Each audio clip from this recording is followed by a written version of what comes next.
This is a review video for Jojo's Bizarre Adventure, episode 25, 26, 27, 28, and 29. A 5-episode reaction, plus the opening on 28 that we got to watch as well. So click in the link in the description below to go watch the reaction for yourself, and then come back here to see my full thoughts, ideas, and theories, and all that kind of stuff.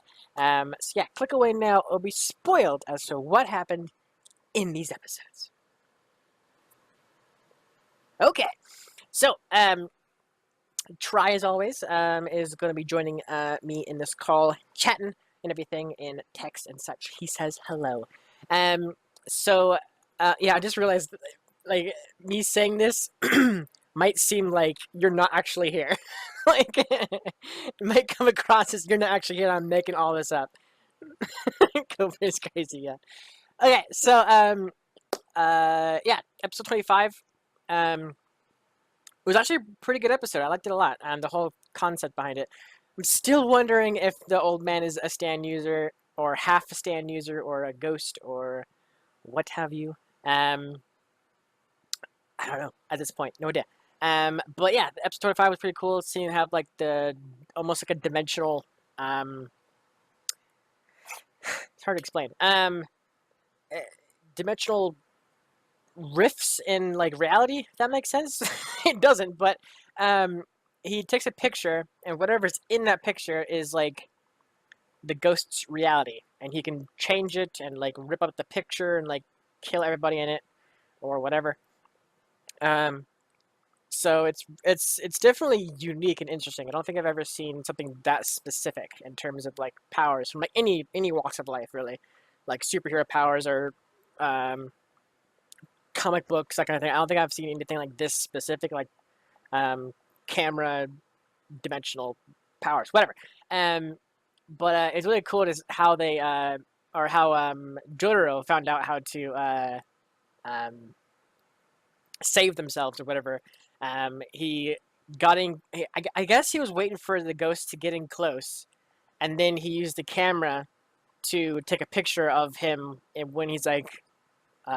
I guess maybe a little bit bigger in the camera or whatever, or the picture itself. Right before he was gonna slash, or actually no, he slashed Jojo and Josuke's neck with the knife, and then the knife began to fly at Josuke. That's when Jojo took the picture to save themselves from the old man, basically. So I think that was a really cool. Cool way to in a way defeat the enemy, even though he got away. Like immediately he got away, like almost immediately. Thanks to the friends, basically, the Jojos, like ripping holes in the page and everything like that, and then acting like he left, which was silly. Like that's how they got him. Was they or he made it sound like he was walking out a door or something like that, and they're like, he left. like that's like the reasoning behind it. Yeah, see, I don't know how to pronounce his name like fully. Like I have it written down as well, but I don't know how to pronounce the guy's name. Okuyasu. Okuyasu. I'm never sure how to pronounce his name. That's right? Really? Jesus. All right. Yeah. So him and Koichi basically was in the room with the photo. Okuyasu. Okuyasu. All right. Gotta write that down. Actually, let me save that so that way I can use that later on. Even though we're like 2 more weeks of the show. Literally, like, yeah, I guess it's 2 weeks, huh? Yeah, like 2 more weeks after this, and there's like no more. Quite the time to like write down how to pronounce a name after how many episodes of the season. Anyways, yeah. So I loved how Jojo took the picture of the old man, folded it, taped it up, and then stuck a tack in the top of it to the board or whatever, and then interesting. I'm gonna probably forget how to say his name constantly. Okuyasu. I'm bad at this. Sorry. Him. He picked multiple tacks up and started picking the whole thing up. But I love the door effect, whatever. Was it just me, or did the dubbed have weird voice effects, like over this smashing sounds and stuff? Specifically, I think it was episode 26, something like that. There was like it was almost like it was straight up a guy going like or like he's like whoosh, kind of thing like that. Like it's like a human voice like making sound effects.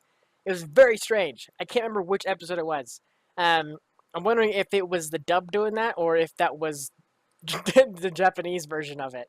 But it was very strange nonetheless. I think it might have. It's either 25, 26, 27. I think one of those earlier ones of this reaction. When that happened, it was like when someone's getting punched or um, trying to blow something up, or whatever it was. This weird sound effects started happening. Anyways, so yeah, it was a pretty cool episode. It's see right now I'm still trying to wrap my head around. Is there two bow and arrows, or is there just one? And they just and this guy whatever happened to have two arrows. Okay, you think, huh? So not even you know. No, I'm just kidding. Okay, so there's two arrows because I remember something like that. Like the one that he got was from the old lady from Egypt, right? Like that was like this whole thing. Um, and then of course, Dio I guess had one. Enyaba, the old lady. What was her stand again? Um, the Empress, right? Yeah, Empress. There you go. Yeah. So it's interesting that there's two bone arrow. I'm still like that's one thing that is going to be interesting to see more about. You know, like these kind of artifacts that keep showing up. Um, like I'm wondering if these are like super old school, like back when um, the even forgot their name. Jesus Christ, the vampire people, um, the pillars. Wait, no, that's not pillar. That's all right. Is it? I don't know. Pillar Man. There we go. I was kind of right. They. I'm wondering if it's from their era, right? Like the artifacts of like these bow and arrows, or I guess in this case arrows, because he said the bow didn't really matter. It was just the arrow, the tips of the arrow. Um, but I'm wondering if those arrows came from that kind of era. Um, but that wouldn't make sense because then the Pillarmen would have stands as well, which they don't. They just had vampire abilities or whatever. Um, so I don't know. I'm not sure. It's it's definitely going to be interesting because they've said in the past that stands can be like you could be born with a stand, right? Like that's a thing, right? Am I just like my mind's not making that up? Okay. And these arrowheads in particular make stands when you shoot somebody with it, and they happen to survive, like a whatever percentage chance or whatever it is. Um, so I'm wondering if it's a legit stand user that somehow crafted these like arrowheads and like left it out in the world or gave it away to the world or whatever. But I don't know. Not sure. We know at least they're dated back to at least um, Jotaro's era of like of the series, right? Like we haven't seen anything beyond that. Well, because I guess yeah, the first season or the first part of JoJo was all about the vampires, and then or I guess in this case Dio. Part two was all about the inner kind of what was it? I'm forgetting so much. The magic stuff like within your body. Oh my gosh, Hammond. There we go. Or Hammond. Hammond. Hammond. Hammond. Again, names. Um, Haymon. Hamon.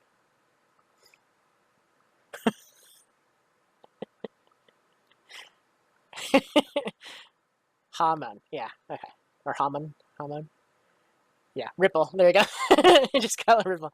Yeah. So that was like the second part of JoJo, and then this third part is all about stands and everything. So at least these arrow, or I mean, see that's the thing too, because like was was it ever confirmed that uh, Joseph and Jotaro and Josuke were born with their abilities, or did Dio just speed that process up with Jonathan's body?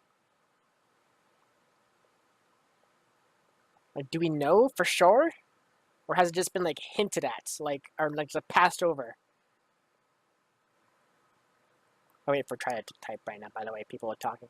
I think they emerged because of Dio. Yeah, so because I remember something like that in this in part three, um, when they were talking about that, like how they got stands or whatever.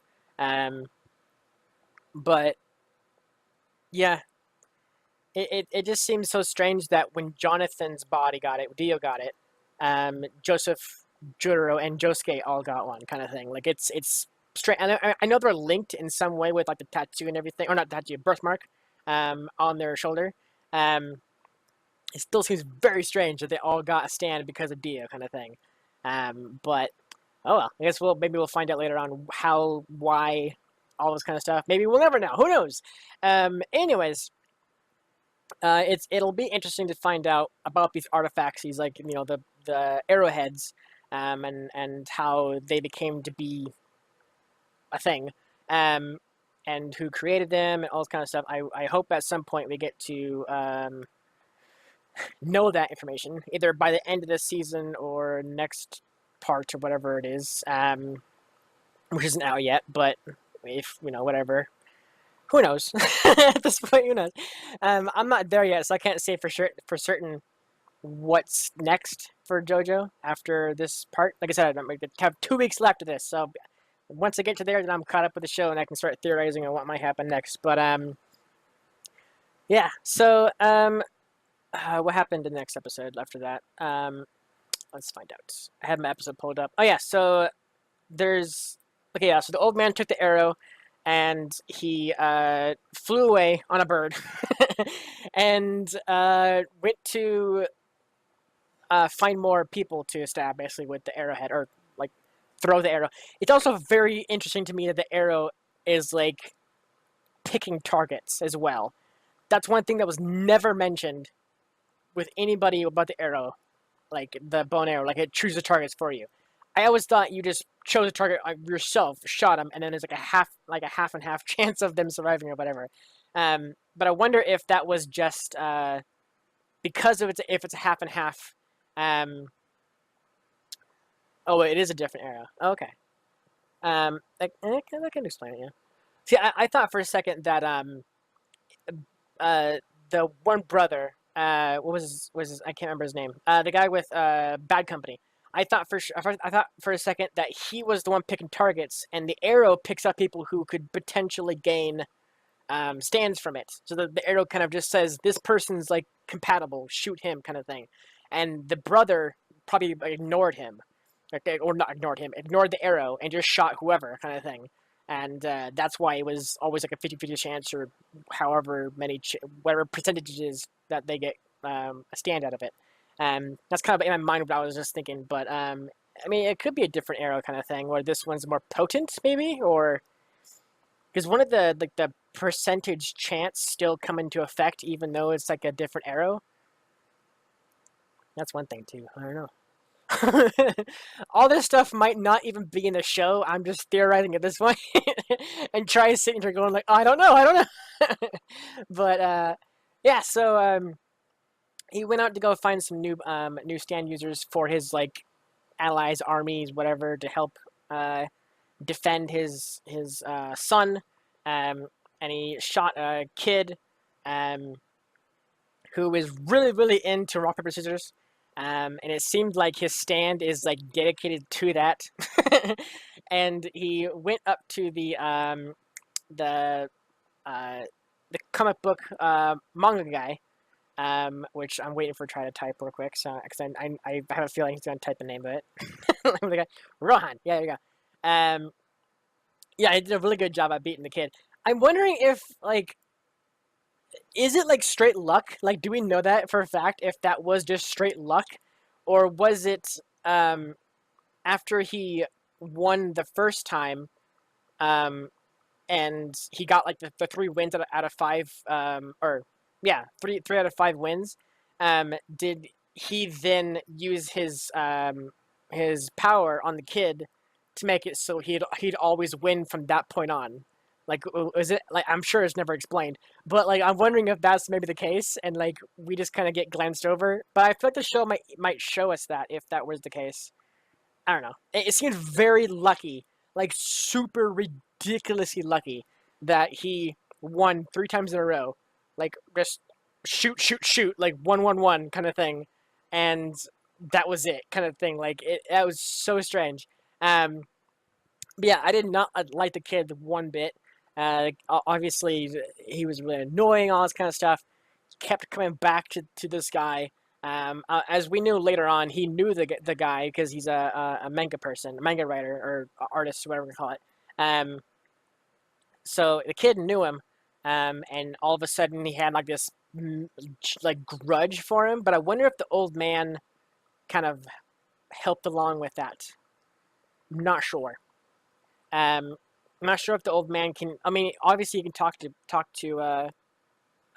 people because he was talking to Jojo and Josuke and all of them and everything in the picture. Um, so yeah, I don't know.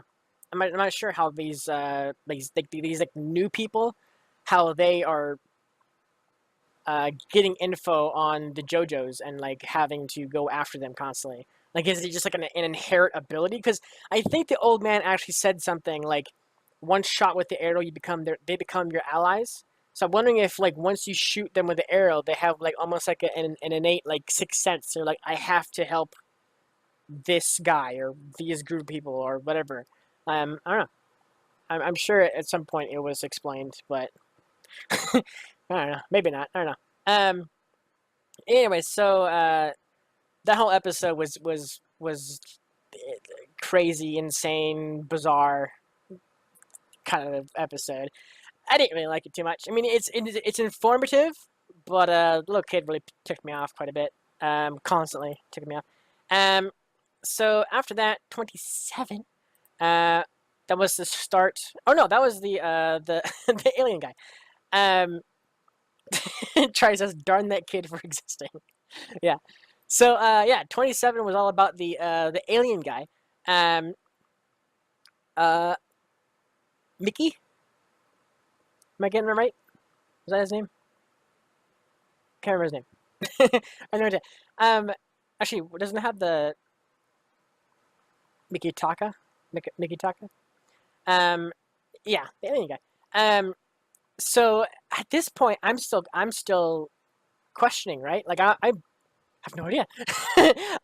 Confirmed. I have no idea if he's either an alien or a stand user. I mean, it can be either one. Literally anyone. He's got like elf ears or whatever to call it. So he's definitely different. His clothes have like spaceships and everything on it. I don't know. It can literally be anything. I don't know. It seemed like his briefcase was like almost like a TARDIS, like he just had a bunch of crap inside of it, or like uh freaking an endless bag in a way kind of thing. But I don't know. Maybe he is related to Nijima from Kenichi.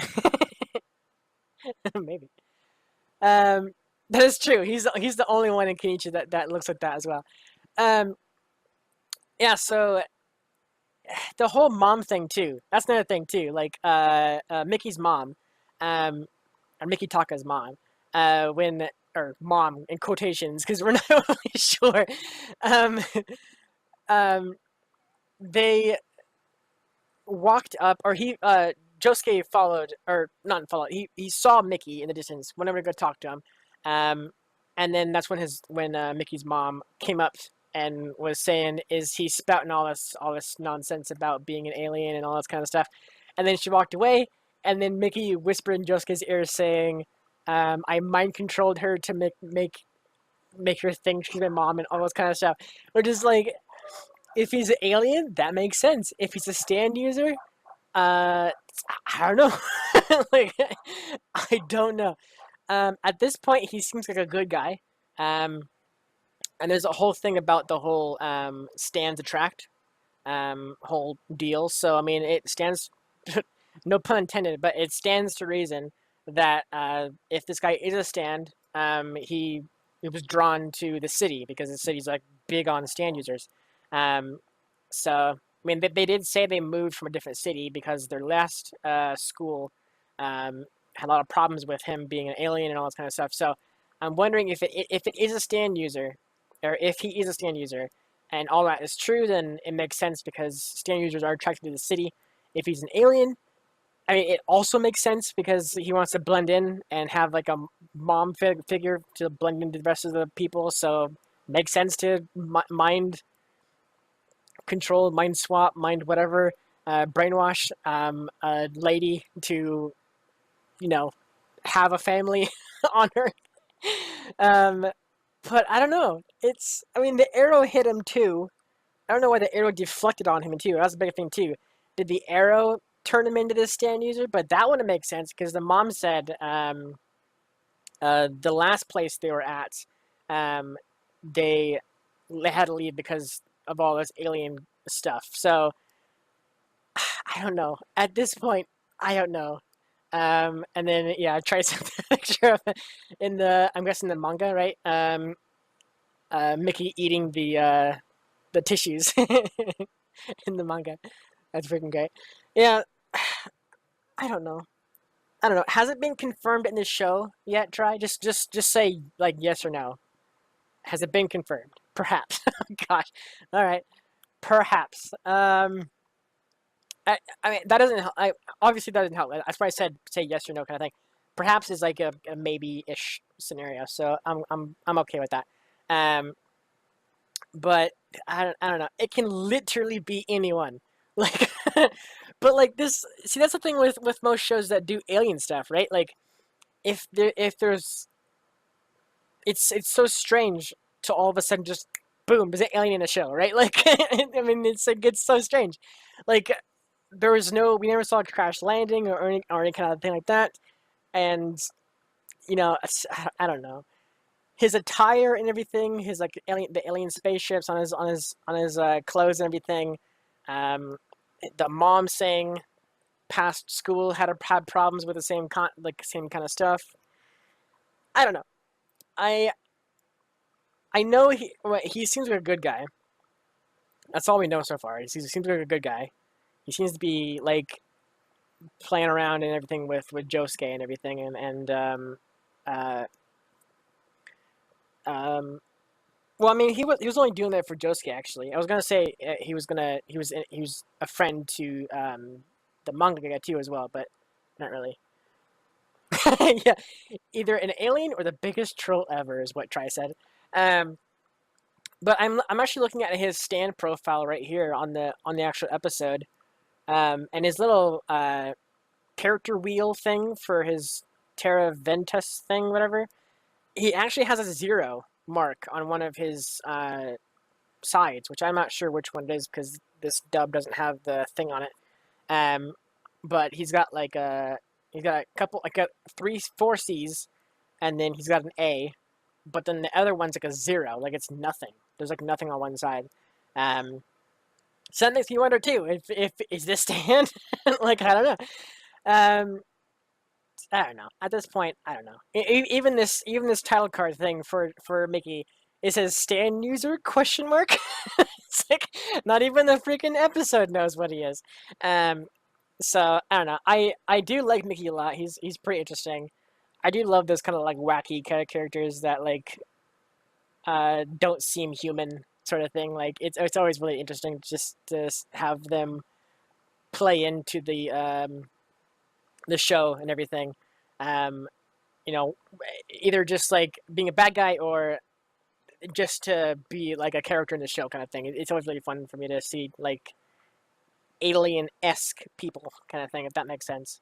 Um, so yeah, a lot of really cool bits with him turning into dice and like shoes and at one point he turned into back scratcher, and what was the other thing he turned into? Can't remember now. He turned into sneakers. I'm flipping through the episode right now. Sneakers, back scratcher. I feel like right before this he turned into something else.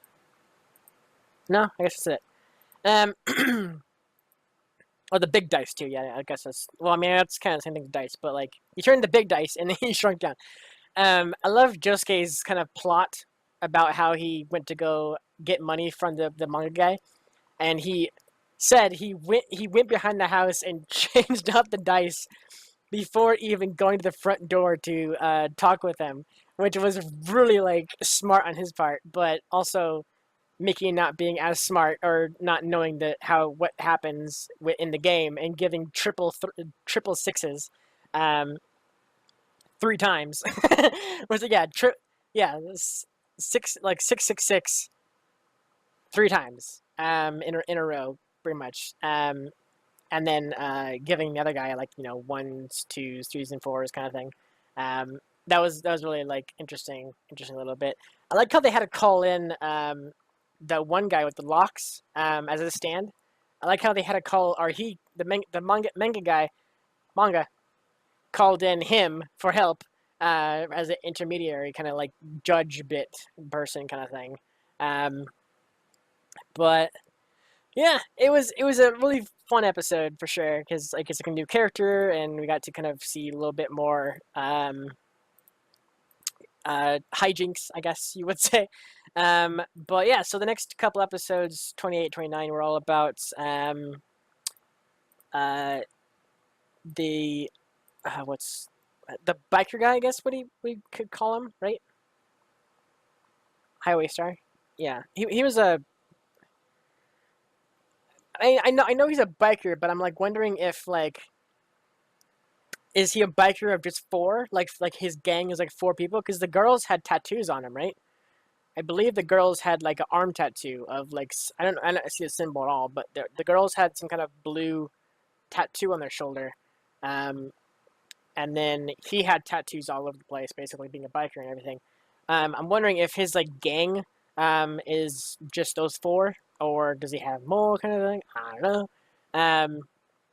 But I did notice the radio at the very beginning mentioning something about a bike in a tunnel, which I immediately thought was it like I thought it was the narrator foretelling what might happen to Rohan when he was in the tunnel because there's a bike there and he went into the tunnel and he crashed and all this kind of stuff. So I was wondering if the radio was in a way like predicting or not predicting, but in a way like hinting or telling at the fact that he's gonna crash or something like that, like at the end of this kind of adventure, which he did.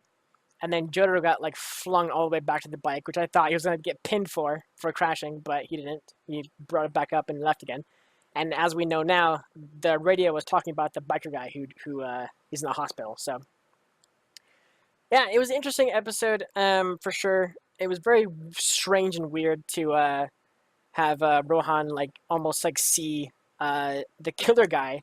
Like that's strange too, because like how did the stand for Highway Star, or I guess Highway Star is the stand. How did he know what the murderer looks like? Like, or is it just like a psyche kind of thing, like trying to lure somebody into his room so it I don't know. That wouldn't make sense either because Rohan didn't know what the new face looks like for the murderer guy.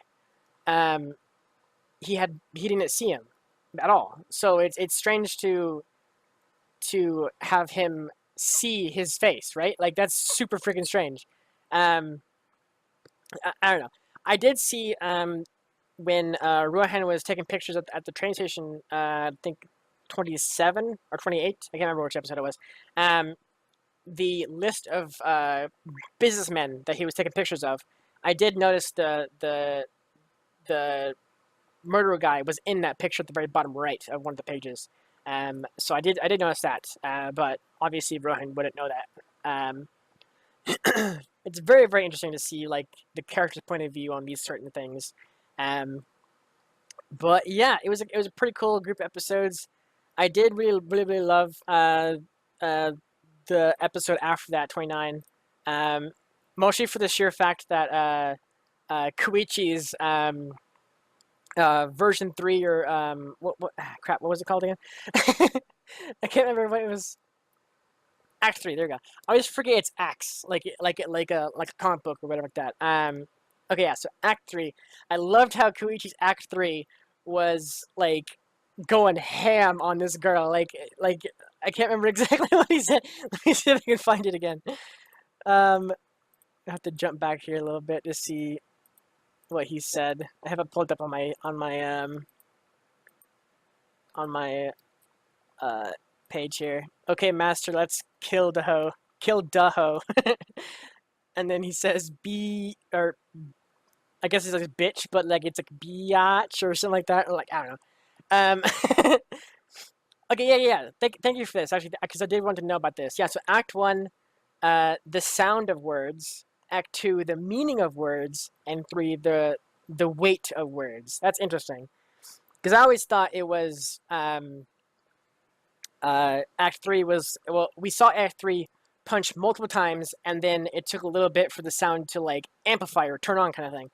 And then it like resonated like inside their body whenever Act 1 deemed it worthy. Act 2 was more so the same kind of sequence, but I felt like they said somewhere he had more range, or was no, that was, yeah, I think, yeah, Act 1 had more range. Um, was it something like he sacrificed power for or sacrificed range for power? Um, as he evolved or whatever. Yeah, because like even Josuke said at some point, I think it was Josuke, like you can go chase after him with Act 1, and then uh Koichi said it's already too late, it's already too far away.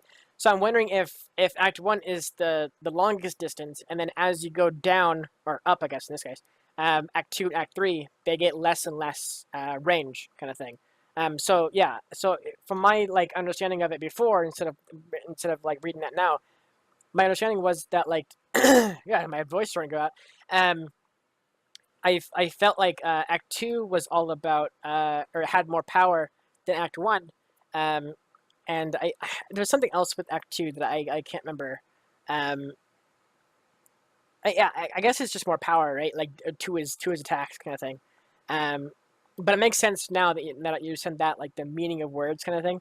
Um, and then 3, the weight of words. So does every word have a weight? And that's like what it does. Like that's Act 3. Like he like shoves people into the ground. Is that like his thing? I guess because like so far that's all he's done. He's always like slammed somebody into the ground or like caused weight on somebody. So that does make sense. Act 3 is weight of sound. Um, I would love to know what Act 4 would be. Right, like if he evolved once more. I'm not sure if that's ever gonna happen, but it would be freaking awesome to see that. But I also loved how I said this in last reaction. I think it was. I loved how Koichi talks to his stand, right? Like I love that fact that he can talk to his stand and his stand talks back, and he like has like a relationship with his stand, kind of thing. Um, Koichi's OP. He just gets a new act whenever he needs it. Yeah, pretty much. I also loved how his hair like almost like Goku's out, or in a way like um, Yu-Gi-Oh. Yu-Gi-Oh's out, right? Like once he gets serious, or like I guess in this case mature, I guess is his thing. When he gets like more like mature kind of thing, his hair flares up like he's evolving or something like that. I like that a lot. Anyways, yeah, so it was a cool episode regardless. I loved the end of it when the biker guy thought he was like all that kind of thing, and he killed Josuke. Um, and like his smelling started to get better, so he started sniffing out the girls and all this kind of stuff. And then he thought one of the girls was really mad, but it turns out that was Josuke right next to him that he didn't even register anymore. That was so freaking funny. Also, the whole period thing was silly, and what was the other thing too? I can't remember. I guess happiness. Can't remember one thing. Oh, the fruit thing or whatever it was. The unripened. I guess at this point it um was it like bad? It was like moldy or rotten. There you go. So he smelled the rotten food, and then had the girl cut it, or she cut it open to double check, and it was correct. Then after that, he started going like off the rails on what he smells and doesn't, all this kind of stuff. Um, yeah, Josuke healing him, because I noticed that the biker guy actually get up like from his bed, and he mentioned previously that his back was broken, and I'm just like, wait a second, like how is his back broken if he's standing up currently right now in the bed? And then that's when Josuke said he healed him, and I'm like, oh snap, like he healed him like before, cause like like that. So yeah, too bad he couldn't smell his upcoming ass kicking. Very, very true. But I love the fact that he healed him just enough to beat the crap out of him out the window, send him back into the hospital, and said if he uses it again, he'll come back and do the same thing over again. It's so freaking funny. Um, it's so freaking good. I like that a lot. So yeah, that's where we left off. And what was the oh yeah, the cliffhanger for this uh was the wife of well, I guess now wife of the murderer, um, going downstairs and seeing a cat. Is it her cat? I feel like because she says, "Ah, that cat's a British Blue" or something like that, right? I don't think it's her cat. I don't know. A stray? Okay. Also, what the heck's wrong with the kid? He's got like a CCT like set up like for his parents' room. Like what the heck? It's real freaking messed up. Um, yeah, that whole family is pretty interesting. I don't know. It's interesting. Don't judge. Yeah. Yeah. It's gonna be interesting to see what their murderer dude's what he does with that family. If he even interacts with the son at all. Um, so far he hasn't, as far as I know. His name is Kira, not murder. Sorry, Kira. Um, yeah. So I'm wondering what he's gonna do with the family because he's kind of just still blending in, and he's trying to blend in with like the whole writing, just like the guy that he's imitating, um, but he's having a hard time with it. Yeah, he just wants to live a quiet life. Um, so yeah, I kind of like it's so strange how the wife like was like sitting to be all mean to him, thinking he was like the other guy kind of thing, and then almost like the same night or the same day or whatever, he just fell for him like all over again. It's so strange. And I also called when her buttons broke or when he broke her buttons or whatever. I also straight up called her liking that he did that. I because like he was saying that she might resent him or whatever or something similar to that, right? Like she might not like that. But like then afterwards we heard her memory or her thoughts, and she was like falling for it kind of thing. Like she enjoyed it or something like that. I don't know. It's a weird freaking family. Anyways, yeah, I think that's it. Is there anything you want to mention, Try, that I forgot? I'm going through the episodes one more time to see if I remember anything. I don't know. I think we got everything. I just want to make sure I don't miss anything. The bike scene was pretty interesting. It's like that one movie, Speed, where like you have to stay above 60 miles an hour, whatever. That's pretty interesting. Um, you can mention the upcoming OVA. Okay. Yeah. So Trey says you might mention the upcoming OVA you might be watching. So it's not out yet, right? The OVA itself. I feel like we mentioned that before. Yeah, not quite yet. Okay.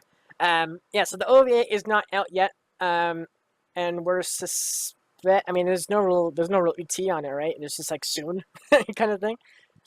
Like within like soonish, kind of bit. Um, so hopefully by the time I'm done with part 4, the OVA will come out soon-ish after that.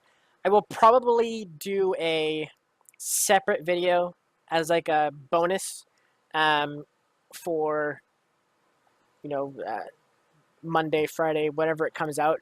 I'll do a bonus video after part 4, just kind of whenever the OVA comes out, kind of thing. So that way I'm not taking up another slot for another week, kind of thing. So that way, because like my whole schedule thing is for shows and everything is to put up a poll on Patreon 2 weeks before the actual show ends. So basically next week, I'll be putting out a poll for the next show for the Monday slot. But I usually do that, and if I do that, then the OVA comes out, I have to do the OVA on Monday and take up another week before the next show starts up, kind of thing. So what I'm gonna do is I'm gonna go through part 4, complete it, start up the next show, kind of thing, and whenever the OVA pops out, I will do a bonus video on my channel of me watching that, basically. So hopefully that will suffice with you guys. Also, I have a reminder from trying to finish up some of the 1-minute melees that we have done, or we have to do. I think there's 3 more. I think it's 3 more. And if there any more after that you're waiting for spoiler content to go away, or no? Just 3. Okay. Yeah. So next week, we'll, at the very start of the reaction, I'll do 2 1-minute melees, and then the last reaction, we'll have to do the final one, whatever. Yeah. So yeah, I think that's it. It was a fun group of episodes. Also, yeah, sorry. One thing I wanted to mention, the nurse too as well. At the hospital, like I loved how she was like such like, like like Act 3 says, duh-ho or whatever. I loved how she was like so like distraught about the chemicals or whatever, like falling on her. That part was really funny to me as well. Anyways, I wanted to mention that because I was clicking through the episode, making sure I didn't miss anything, and like her image popped up. So yeah, that's gonna be it. So thank you so much for watching, and I will see you guys next week for 5 episodes of Jojo's Bizarre Adventure. And like I said, we have 2 more weeks left next week and the week after that. I have actually 10 episodes left, 2 weeks. Each week will be 5 episodes, that kind of thing. So yeah, God, I'm starting to lose my voice. I've been recording all day. Anyways, thank you so much for watching. I'll see you guys next week. Take care, everybody. See ya.